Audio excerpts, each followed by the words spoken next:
क्या आपने कभी सोचा है कि हमारी दुनिया कहीं किसी का कंप्यूटर प्रोग्राम तो नहीं, जिसमें हम पबजी के जैसे बहुत सारे बोट्स हैं जो अपनी प्रोग्रामिंग के हिसाब से ही सोच और समझ सकते हैं।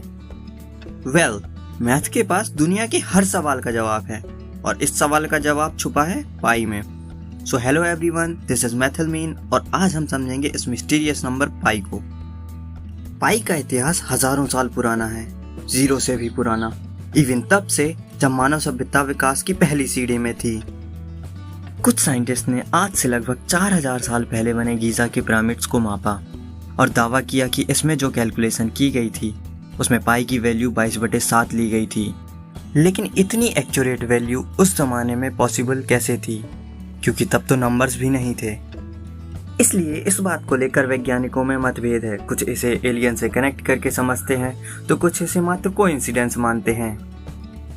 इंडिया के 2500 साल पहले के एक ग्रंथ शतपथ ब्राह्मण में पाई की वैल्यू 3.139 और दूसरे ग्रंथों में पाई की वैल्यू √10 लिखी हुई है। ये वैल्यूज कहाँ से आईं और कैसे आईं और क्या है पाई, आइए समझते हैं। तो श्रीमान, जब किसी सर्कल के सरकमफेरेंस यानी परिधि को उसके डायमीटर यानी व्यास से भाग देते हैं तो हमें एक फिक्स वैल्यू मिलती है जो लगभग 3.14 के बराबर होती है। इसी वैल्यू को पाई नाम दिया गया है। ये वैल्यू सभी सर्कल्स के लिए सेम रहती है, चाहे सर्कल की साइज कुछ भी हो। पाई की वैल्यू निकालने के लिए पहला मेथड आर्किमिडीज ने आज से लगभग 2200 साल पहले दिया। ये मेथड आगे 1000 साल तक पाई की वैल्यू ज़्यादा अंकों तक निकालने के लिए यूज़ किया गया। इससे आर्किमिडीज ने पाई की डेसिमल पॉइंट के बाद 2 अंकों तक एक्यूरेट वैल्यू निकाली, इसलिए पाई को आर्किमिडीज नंबर भी कहते हैं।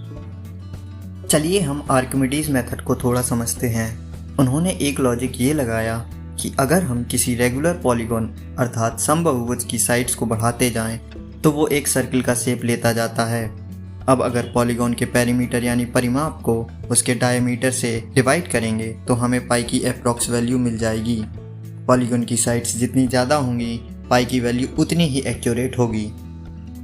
जैसे अगर हम एक रेगुलर हेक्सागोन यानी समषटभुज जिसकी सभी भुजाएं 1 सेंटीमीटर की हैं ड्रॉ करें तो इसका पेरीमीटर 6 सेंटीमीटर होगा और इसका डायमीटर 2 सेंटीमीटर, जिससे हमें पाई की वैल्यू पेरीमीटर अपॉन डायमीटर 6/2 यानी 3 मिल जाएगी, जो कि पाई की वैल्यू के काफ़ी नज़दीक है।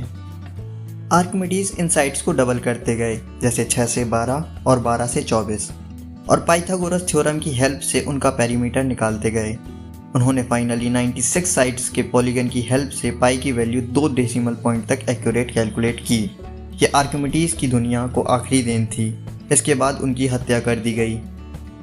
पर पाई की कहानी यहीं ख़त्म नहीं हुई और आर्किमिडीज मेथड की ही मदद से चीन के एक मैथमेटिशियन लियू हुई ने 3072 साइड्स की हेल्प से 5 अंकों तक वैल्यू कैलकुलेट की और इसके बाद चीन के एक और मैथमेटिशियन जू चोंगजी ने 12288 साइड की हेल्प से 6 अंकों तक पाई की एक्यूरेट वैल्यू कैलकुलेट की। ये सब कैलकुलेशन रोमन नंबर्स या चाइनीज़ नंबर्स में होती थी, जिनमें कैलकुलेशन कर पाना काफ़ी कठिन होता था। तब मैथ की दुनिया में सबसे बड़ी देन दी हमारे प्यारे भारत ने। लगभग 1600 साल पहले सन 400 में भारत के एक महान मैथमेटिशियन आर्यभट्ट ने ज़ीरो की खोज की, जिससे कैलकुलेशन आसान हुआ।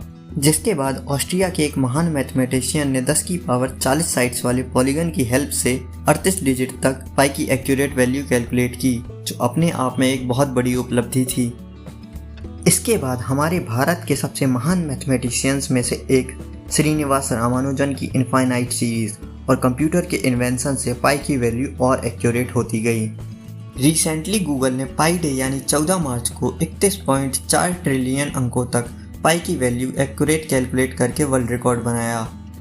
पाई की वैल्यू इतने सारे अंकों तक निकाली गई पर कभी इसमें कोई पैटर्न रिपीट नहीं हुआ। यही हमारे क्वेश्चन का आंसर है।